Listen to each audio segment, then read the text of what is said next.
어.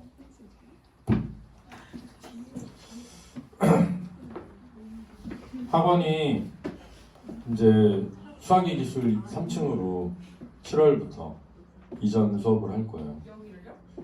여기도 그대로 하고 거기도 3개관 운영을 할 건데 거기에 좀 세미나실처럼 만들어가지고 자습실 형태로 해서 사물함도 넣고 가방 넣고 이제 공부할 수 있는 공간을 좀 크게 뽑을 거거든. 그래서 거기에 지금 계획은 가칭 계획은 백앤퍼스트 학부모 아카데미를 해서 한 달에 월 5만 원을 내면 6만 원의 할인 쿠폰을 지급해서 학원 등록할 때 실질적으로 이제 만 원의 할인 효과가 있는 거야. 근데 일주일에 한 번 1시간씩 국어, 영어, 수학, 과학 학부모 세미나를 하는 거야.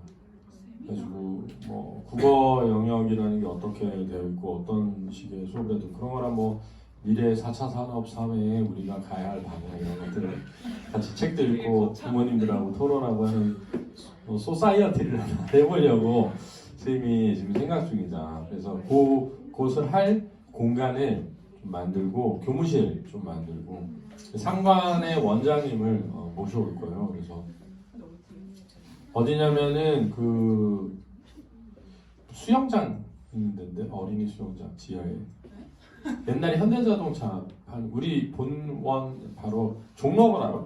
네. 종로원 옆에. 종로원 바로 옆에 아쿠아 무슨 수영장 있는데 3층이야. 근데 거기 100평 정도 돼서 크기는 굉장히 크다. 그래서 디자인을 좀 예쁘게 만들어가지고 6월 말까지 해서 7월에 오픈을 할 생각이고 오픈 기념으로 중3 서머를 하려고요. 2주간.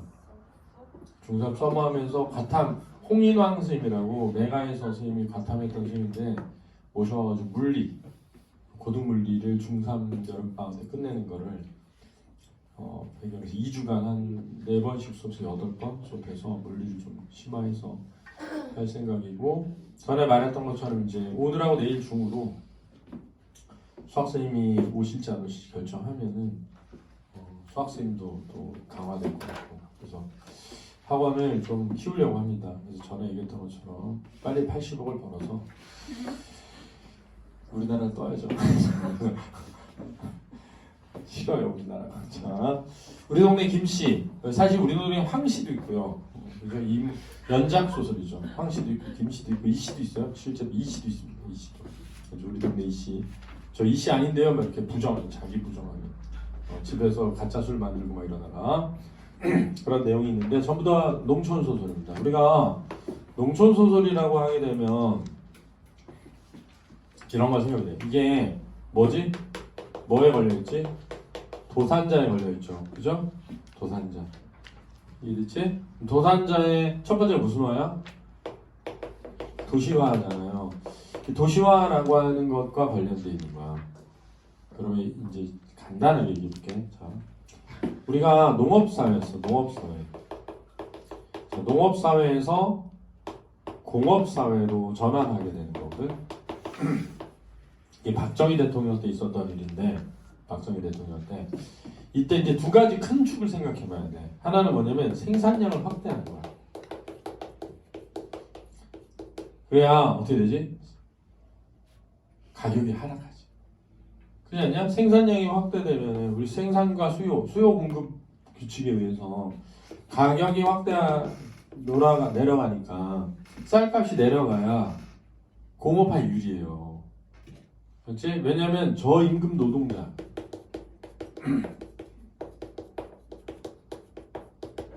이 저임금 노동자가 공업화에 되게 필요한 거거든. 근데 생산량이 올라가면 쌀값이 내려가니까 생산을 멈춰요. 그렇지? 그래서 그렇게 되면 안 되니까 어떻게 보면 수입을 통해 가지고 저고가 정책. 쉽게 말하면 농촌 망해라 이거야. 농촌 망해라 이렇게. 그런 다음에 농촌에 엄청 저리의 대출을 계속해줘. 그래서 농가 부채가 증가하죠. 그래서 전 세계에서 가장 최단기간의 공업화를 이룬 나라 우리나라야. 그러니까 엄청난 농업의 피해, 농촌 사회의 파괴와 피해를 바탕으로 한 공업화였던 거야, 사실은. 그래서 공과 가가 있다 이렇게 생각해. 선생님은 그 정책을 펼치는 건 옳았다고 생각해. 근데 그거에 합당한 어떤 보완책이 있었어야 되지 않을까라고 생각하거든. 그래서 옳았다고 생각하는데 어쨌든 이렇게 했어야 되지 않나라는 생각을. 근데 이제 농촌 사회가 붕괴되면서 사실은 농촌이라고 하는 거는 공동체 문화가 있단 말이에요. 그러면은 도시화가 된다는 건 뭐냐면 농촌 사회에서도의 공동체 문화가 뭐 되는 것이다? 붕괴되는 거죠. 여러분들 혹시 읽었던 소설 중에 황만근이 이렇게 말했다. 거기 보면 황만근만 공동체적인 사고를 가지고 있어. 그래서 막 공중변소에서 똥 퍼다가 자기가 다 발효시켜가지고 마을 사람들을 골고루 나눠준단 말이야. 근데 황만근이 이제 죽자 아무도 그 일을 안 하잖아. 그러니까 황영석인가 하는 애가 투덜대면서 변소에서 막 똥을 풀면서 아 이놈 황만근 어디 갔노 막 이러면서 막 똥냄새 막 싫어하면서 막 거름을 만들어. 근데 거름 만들어가지고 자기네 집만 뿌려. 진짜 이기적인 거죠.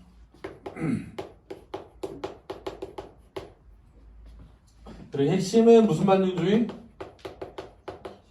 물질 만능주의. 이게 심하죠. 물론 뭐 사실은 산업화되기 이전에 농촌이라고 해서 뭐 살기 좋았느냐 꼭 그런 건 아니야. 이제 소작농가, 자작농 간의 뭐 차이, 지주, 대지주 이런 문제들이 있었기 때문에 뭐 그렇다고 해서 그 전이 뭐 농촌 생활가 행복했다 이런 건 아니지만 그렇다. 그 다음에 이제 뭐 여러분들 봤던 것 중에 뭐 징소리, 문순테라스. 징소리도 보면은 거기가 그 지역이 수몰지구가 되는 거거든. 수몰지구가. 근데 거기에 살던 이제 농촌 총각도 어리숙하고 바보 같은 애인데 그래도 공동체니까 바보 같아도 함께 살아왔단 말이야. 그런데 수몰지구 되면서 얘가 서울로 가가지고 뭐 일을 했는데 일이 잘 안 되고 그러니까 다시 농촌 지역에 노가다 뛰러 다닌단 말이야. 자기 땅 다 뺏기고. 근데 또 얘가 이렇게 열심히 하니까 못 쓰는 돈 이런 것들을 마을 사람들이 그냥 너 해라 해가지고 경작해 왔던 거란 말이야. 그러니까 자기 땅으로 이름이 돼 있진 않았던 거죠. 그러니까 보상도 제대로 못 받고. 그래가지고 도시로 갔는데 부인은 중국집에서 식당 알바하다가 중국집 그 주방장이랑 눈이 맞아요. 그러니까 이 남자가 시골 돌아다니면서 농사일 하니까 몇 달씩 안 들어오잖아. 근데 하루 일찍 갔는데 방에서 두 년놈이 자고 있는 거야. 돌죠. 왜 그 옆에 자기 애가 있는데 자고 있는데. 그러니까 빡 돌아가지고 식칼로 죽이려고 하는데 연놈이 도망가요. 그래가지고 얘가 미쳐요. 정신 나가. 그래가지고 애를 얻고 고향으로 돌아왔는데 고향은 낚시터가 돼 있는 거야. 낚시터가 있는데 완전 옛날에는 진짜 일도 잘하고 성격도 괄괄하고 이러던 바보가 된 거야. 근데 이놈이 물만 보고 있으면 옛날 생각이 나잖아. 정신 돌았으니까. 그래가지고 징을 막 쳐요. 낚시터에서. 그러니까 이제 서울에서 낚시하러 온 사람들이 싫어하는 거지. 그래서 마을 사람들이 결국 어떻게 하는 거야? 돈을 주어주고 버스 태워서 떠나보내는 거지. 그러니까 마을이라는 농촌 공동체 물리적 공간의 파괴에 이어 정신적 공동체 공간도 파괴되는 거지. 인간들이 이기주의적이 되면서 이런 죄책감을 느낀단 말이야. 비가 막 내리는 밤에 징소리를 들어요. 마을 사람들. 죄책감을 느끼는 그런 내용이거든. 그래서 그러니까 선생님이 이런 얘기를 하는 이유는 예를 들면 현대실험 현대소설은 EBS에서 안 나올 확률이 높단 말이야. 지금까지 평균적으로 그렇게 해왔거든. 그런데 내 얘기는 이거지. EBS에서 안 나오니까 어렵냐 그런 게 아니라 우리 안에 소설을 읽는 보편적 틀이 없으면 어려워지는 거야. 소설은 일반적으로 이런 식으로 이야기를 전개되고 우리나라 현대소설은 대부분 이런 내용들로 이루어져 있고 그러니까 대학을 진학하는 시험을 낼 때 평가원에서는 이런 내용을 주로 반복적으로 낸다. 그러니까 일제강점기를 다루거나 아니면 도산자를 다루거나 아니면 전쟁을 다루거나 딱 세 가지란 말이야. 독재를 다루는 거는 되게 내기 어렵단 말이야. 내가 전에도 얘기했지만 지금 독재의 후손들이 지금 정권 잡았잖아요. 국민의힘이 검찰 독재 하고 있는데 뭐 독재를 다루는 작품 내겠어? 물론 반발심을 가지고 낼 수도 있겠지만 그런 보통 뭐 학교를 배경으로 하는 내용으로 바뀌어서 나온단 말이야. 그러니까 공부를 할 때 항상 작품 하나의 내용을 이해하려고 막 내신 대비하듯이만 하지 말고 이미 내신도 그런 방향성을 떠났어 지금 수능형으로 바뀌고 있기 때문에. 그러니까 그렇게 하지 말고 소설이라고 하는 게 보편적으로 어떻게 전개되고 어떤 인물이 등장하고 어떤 식으로 인물의 성격을 구현하는지를 중심으로 읽어가라는 거야. 그렇지? 성경은 사실적이다라고 했는데 사실은 소설에서 사실적이라는 건 원래 일은 역사적 배경을 바탕으로 할 때야. 두 번째는 세태 소설일 때. 현실의 상황을 다루는 걸 세태 소설이라고 하는 거야. 그렇지? 현실 상황을 다루는 거야. 그렇지? 세상의 형태, 행태 이런 거거든. 세상의 행태, 세상 행태를 다룬단 말이야. 그렇지? 그리고 거기에 비판적이라는 말이 나오잖아. 비판적이라는 게 뭐냐? 비판적이라는 건 잘못을 지적하거나 공격하는 것을 우리가 비판적이다라고 하는 거야. 그렇지? 고발적이라는 게 뭐냐? 사회의 부조리함을 고발하는 걸 고발적이라고 하는 거야. 그렇지? 이런 거를 우리나라 드라마나 영화가 잘해요. 그래서 학폭이라고 하든가 이런 것들이 사회 부조리거든. 우리나라 드라마는 그냥 뭐 단순하게 흥행과 오락만을 위한 게 아니라 그 안에 항상 이게 내재 있는데 왜 항상 내재 있냐? 지금 그거를 만드는 세대들 이 살아온 문화가 그러했습니다. 그걸 되게 중요하게 여기는 문화란 말이에요. 그래서 내가 볼 때는 20년 지나면 우리나라 K문화가 끝나요. 왜? 20년 지나면 지금의 보수 1세기인 20대들이 문화 양상을 하거든. 보수는 문화적으로 뒤처져 있어. 후져. 지금 일본이 그런 거야. 일본이 완전 보수적이야. 그러니까 일본 문화는 후져.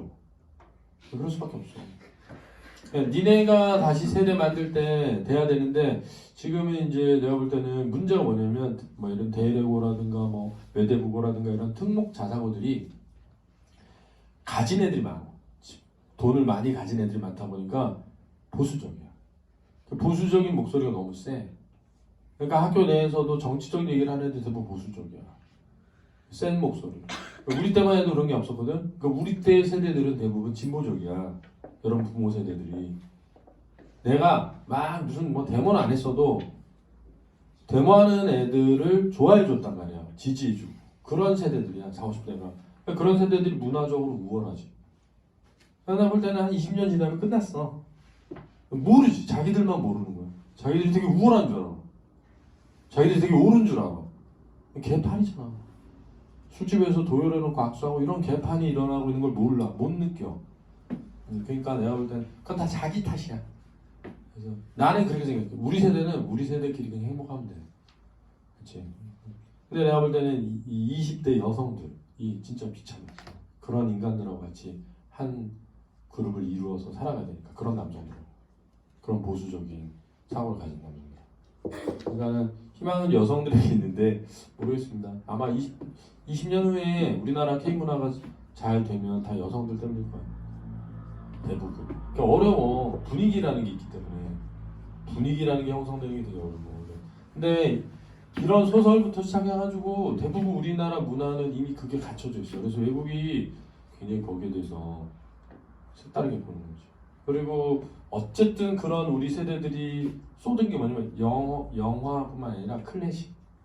관심 엄청 많아 50대가. 20대 남성들 클래식 관심이 없어. 근데 우리 세대는 클래식을 되게 좋아해. 잘 몰라도. 그래서 클래식 하는 사람들을 되게 존경해. 존중하고. 그러니까 그 밑에서 자란 애들이 두각을 엄청 내는 거야 지금.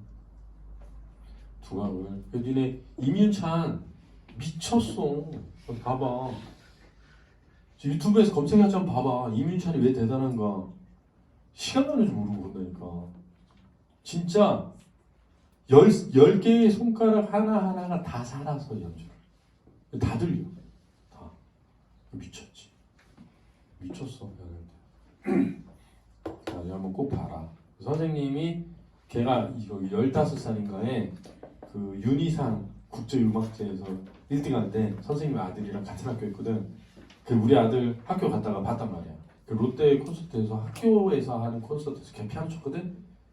미쳤어 진짜. 아마 100년에 한 번 나올까 말까 한 사람이 우리나라에서 나온 거야. 피아니스트로. 진짜 전 세계가 감동할 수 있는 피아니스트가 나온 거예요. 근데 얼마나 대단하면 단테 신곡을 다 외웠어. 3개 국어로 된 책을 다 읽고 그 연주하기 위해서 그 느낌을 알기 위해서 막 괴테 이탈리아 여행 기행 이 책 다 읽고 니네가 공부를 그런 자세로 해봐. 그렇지. 수능 시험에서 전 과목 만점 맞았는데 저는 저의 커리어에 관심이 없기 때문에 대학은 안 가겠습니다. 이런 거야. 그래 그런 거잖아. 자기는 자기 커리어에 관심이 없다. 산에 들어가서 피아노 치고 싶다. 이렇게 얘기한다고 인터뷰하는 돈이 있어야 되니까 하는 거지. 내가 진짜 하고 싶은 건 산속에 들어가서 혼자 피아노 치는 거다. 이렇게 얘기했단 말이야. 미친놈이지 그래. 미친놈이지. 대가가 될 것 같아. 시점은 전지적 작가 시점. 전지적 작가 시점이라는 건 시대와 인간의 형을 드러내기에 굉장히 좋단 말이에요. 특히 기회주의적인 인간형 다룰 때 굉장히 많이 나타납니다. 현대소설에서는 1970년대 충청도 마을에 가. 근데 기회주의적인 인간형 다루는데 1인칭 주인공이 좀 되기가 좀 어려워.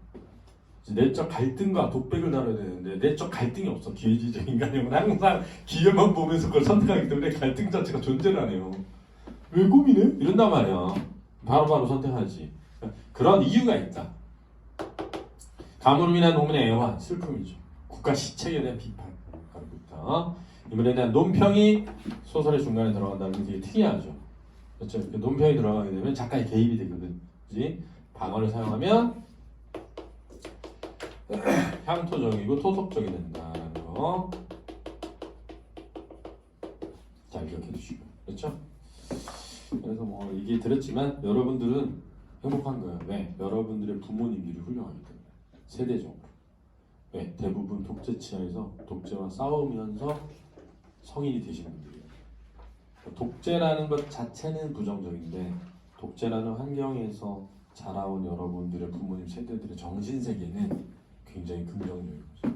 여러분 부모님 세대가 박근혜 탄핵도 하는 거 아니고 촛불 들고 가죠. 자, 가보겠습니다. 이문구의 우리 동네 김씨 보겠습니다. 속으로는 떨떠름했으나 김도 주눅 들지 않고 내뻗었다. 그래서 김 중심인물인데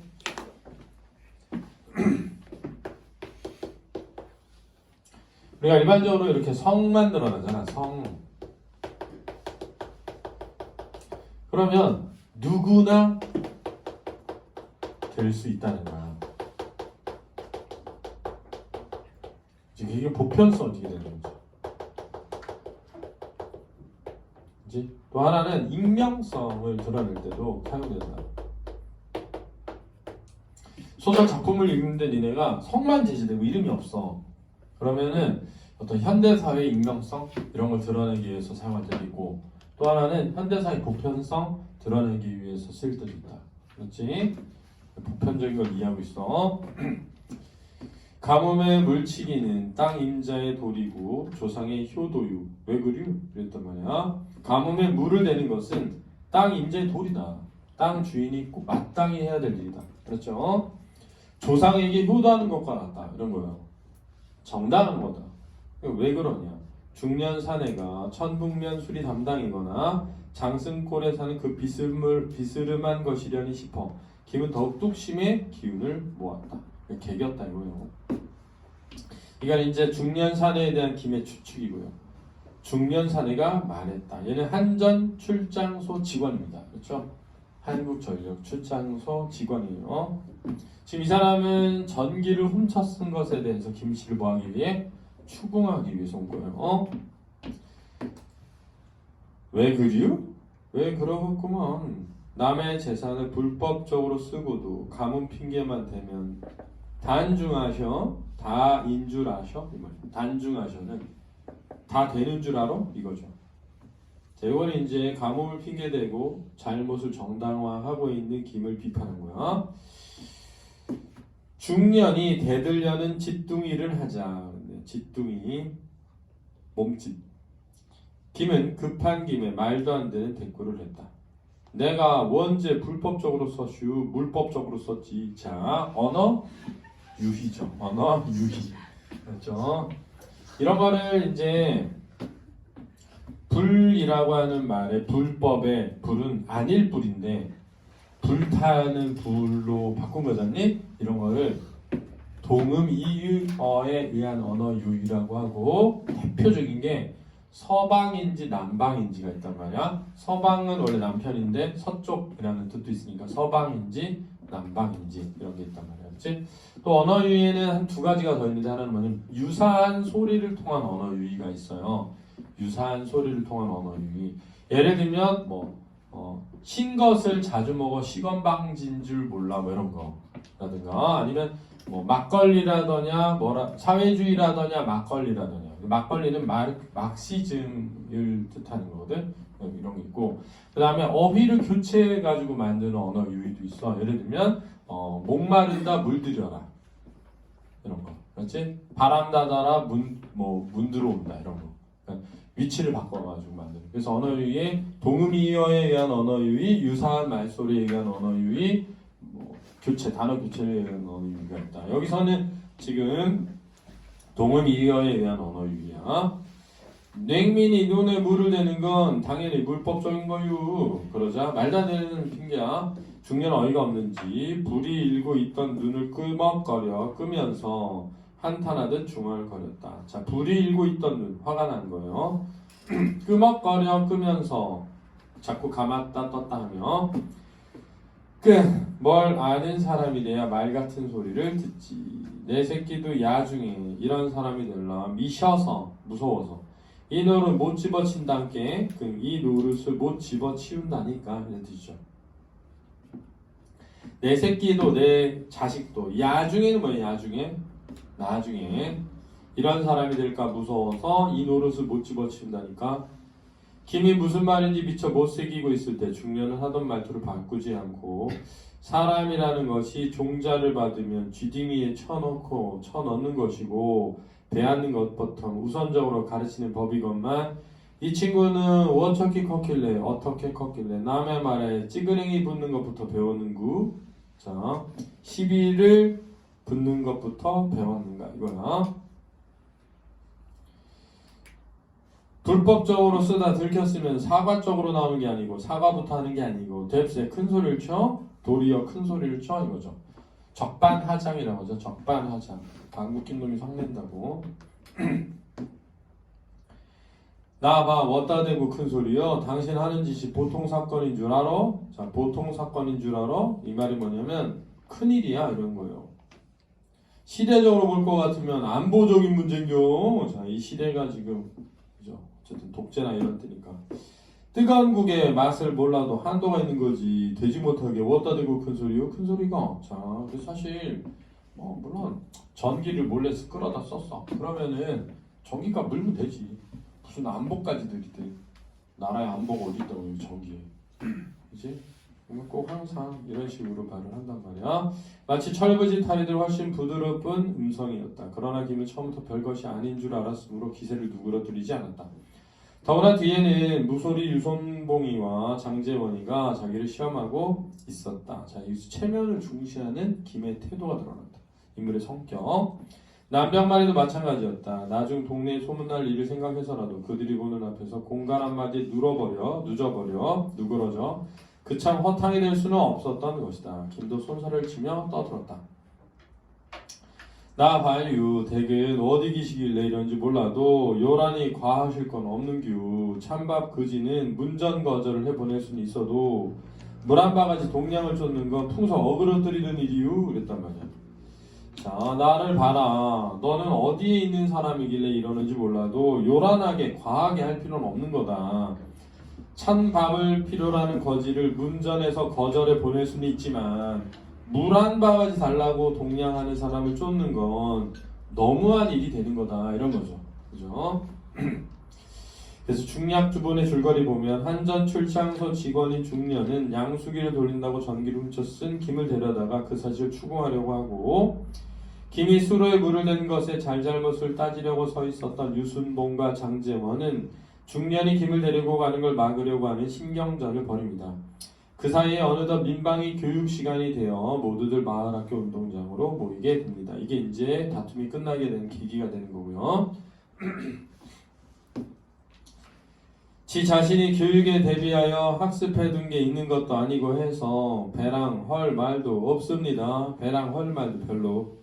그렇죠? 자, 이 말은 이제 법적으로 규정되어 있기 때문에 하는 거지. 내용이 없다는 거니까 일방적이고 형식적인 교육이 진행되고 있는 세태를 비판하는 거죠. 그렇지? 일방적이고 형식적인 교육이 진행되는 세태를 비판한다. 농촌의 세태를. 또 솔직히 말해서 지가 여기서 뭐라고 떠들어 봤자 머릿속에 남고 기억하실 분도 없는 줄로 알고 있습니다. 그냥 앉아서 조용히 담배나 피면서 시간 채우도록 하셔요. 자, 민방위 교육이라고 하는 것의 실태를 드러내고 있는 거죠. 민방위 교육의 실태가 드러난다. 그런데 퇴비들을 싸실 때는 몇 가지 유의를 해주시라 이겁니다. 위에서 누가 원제 와서 보자고 하는지 알 수 없으니까 퇴비장 앞에는 반드시 폐찰과 척봉을 꽂으시고, 척봉은 길이를 표시하는 막대입니다. 집양 개량하고 남은 썩은 새는 볏짚입니다. 볏짚. 이 지분 개량이라는 게 정부 주도하에서 이뤘던 근대화 정책이에요. 그타 여러 가지 찌끄레기로 쌓으신 분들은 흔해 터진 풀 좀 비워다가 이쁘고 날씬하게 미장을 해주셔요. 겉보기.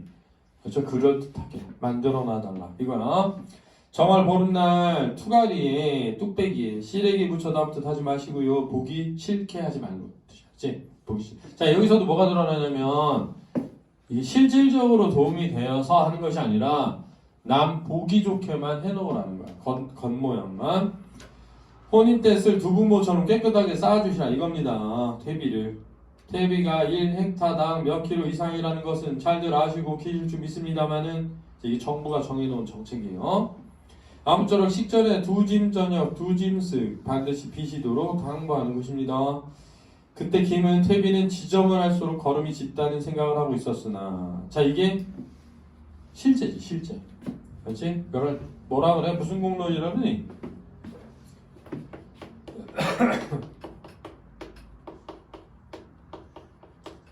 탁상공론이라고 한단 말이야. 그렇지? 실제에는 도움이 되지 않는 것들을 중요하게 여겨서 진행하는 거죠. 위에 있는 사람들. 실무에 익숙하지 않은 사람들 하는 짓이야. 입 밖으로 무심하게 별 생각 없이 모냥 내고 있네. 몇 평이 1헥타르인지 우측이 알아? 형식적이라는 거죠. 헥타르라는 말에 대한 반감이 담겨 있는 거였지. 왜냐면 농민들은 지금 다 평으로만 이해하고 있는데 익숙하지 않은 말을 사용한 거죠. 하고 두런거렸다. 알아도 그만 몰라도 그만인 거였지만 순전히 남의 말에 토달기를 예사로 해온 입버릇 탓이었다. 자, 이런 데서도 이제 김의 성격이 형성되는 거고. 그러나 좌중은 무심히 넘어가지 않았다. 김의 음성이 너무 컸던 것이다. 뭐요? 이봐요. 뭘 모른다고? 구식 노신내도 다 하는 상식을 당신 정말 몰라선 소리유? 자, 여기서 이제 부정적인 의도가 있다고 생각하는 거죠. 하면서 부면적인 따져들기 시작했다. 할 말도 없는데 시간은 남고 처져서 심란하던 중에 계제 잘 됐다는 눈치가 역연했다. 자, 여기서 할 말도 없는데 시간은 남고 처져 심란하다는 건 부면장이에요. 계제 이 상황에 잘 됐다는 눈치가 역연했다는 분명했다. 부면장은 마이크 진 손을 뒷짐진 채 육성으로 떠들고 있었다. 권위적인 모습이고, 당신 같은 사람은 어디를 가봐도 의뢰권 한두 사람씩 있어. 그러나 여기는 그런 농담할 때가 아니요. 자, 이런 게 이제 여기는 그런 농담할 때가 아니다. 권위적 태도가 드러나는 거야. 김은 남의 눈이 수백이라 구세 먹은 삭정이 부러지듯 싱겁게 들어가기도 우습고. 자, 여기서 아까도 얘기했지만 체면을 중시한다고 했잖니, 그지? 삭정이는 나무에 말라붙어서 죽은 가지야. 그렇지? 그렇다고 쫄가리 없이 함부로 말대답하기도 그렇고 하여서 어쩔 줄 모르다가 마음에 없던 말을 엉겹결에 내뱉었다. 졸가리 없이는 어떤 문벌이나 학벌이나 집안, 혈통 이런 걸 의미하는 거야. 알면 지랄한다고 물어요? 자, 몰라서 한 말이야. 이거죠. 평도 있고 마지기도 있고 뱀이도 있는데, 뱀이는 이제 과거 농촌에서 쓰는 구역 이름이야. 하필이면 알아듣게 그북하게 헥타르라 할 게 뭐냐 이거요. 천동면이 그렇게 촌인가? 저런 딱한 사람도 다 있으니 나보슈. 국가 시책으로도 미터법에 의하여 도량형 명칭 바꾼 지가 언제인데 여태까지 그것도 모르는겨? 당신이 시방 나를 놀려보겠다 이거요? 자, 권위에 대한 도전으로 인식하는 거고 여기서 국가 시책으로 이랬으니까 농민의 견해는 무시하고 있는 거죠. 국가 정책이. 부면정 당장 잡돌이라도 할 듯이 그랬네요. 족치는 걸 잡돌이라고 그래. 눈을 부라리며 언성을 높였다. 곁에 앉아있던 남병만이가 팔꿈치로 직접 가르며 참으라고 했으나 김도 주눅 들지 않고 채로 응수했다. 앉은 채로 내 말은 그렇게밖에 안 들리유? 저 학교 교실 벽대기 좀 보시오. 뭐라고 써붙였슈? 나라사랑 국어사랑 우리말 쓰자는 것도 국가 시책이래유. 옛날부터 광공리 말 다르고 농민들 말 다른 게 원칙인게유. 천동면이 이렇게 촌인가? 자, 그러니까는 오히려 그죠. 우리말 쓰는 게 뭐 나빠? 그래서 공격하는 거죠. 구면장 무슨 말이 나오는 것을 참는지 한참 동안 입술만 들먹거리더니 반박할 말을 찾지 못해서 겨우 말머리를 찾은 것 같았다. 도대체 당신 어디 사는 누구요? 못하는 사람이요? 네, 권위적인 태도가 드러나고 보통 이제 권위적인 사람들이 이렇게 물어보죠. 니네 학교 어디니? 이렇게 너 어디 학교 학생이야? 이런 거. 니네 집 어디야? 니네 부모 뭐하니? 이런 거 물어보잖아, 그지? 그러자 뒤에서 누군가 큰 소리로 그 사람도 높어요. 그 말이 떨어지기 전에 또 다른 목소리가 곁들여졌다. 놀미부라 개발위원이고 마을문고 후원 회원이고. 그러자 여기저기 우르르하고 한마디씩 딥들이를 했다. 도와줬다. 가족계획추진위원이고 부녀예요. 남편이요. 연료림 조성대책위원이요. 야산개발 추진위원인데 단위조합 회원인데 이장 친구요. 이렇게 자 다들 대들은 거죠. 전부 도와서. 죄송해줘요. 조용해줘요. 앉아줘요. 그만해요. 이따구로 줘요. 하고 부면장은 다시 마이크 대고 고래고래 고함을 질렀다. 약간 수그러들자 부면장은 언성을 낮춰버렸다. 1헥타는 3,000평입니다. 앞으로는 200평이니 말가웃지기니 하고 전 근대적 단위는 참고해 주셔야 되겠다. 이겁니다. 말머리를 끊으며 김이 말했다. 이반하게 헥타리를 기본 단위로 말아마치 넓은 사람, 땅 넓은 사람 몇이나 되냐 이거요. 실상에 맞지? 않다는 거죠. 다 막 0. 몇몇 헥타를 이래야 되는데 부면장은 들은 척 않고 하던 말을 했다. 다투기 싫어서. 날도 더운지 지루하시더라도 자리에 들이지 마시고 담배나 피시면서 쉬셔요. 저 놀미 사는 높은 양반도 제 김을 나타내는 거죠. 승질 그만 부리시고 편히 쉬셔요. 미안합니다. 그래서 박수가 쏟아져 났다. 김은 그 박수의 임자가 자기라고 믿으며 속으로 웃었다. 뭘 드러내는 거야? 여기 아까의 주제 감으로 인한 국민의 행한과 그치? 국가 시책에 대한 비판이 담겨져 있다. 이게 거의 끝나는 부분이에요. 이렇게 끝납니다.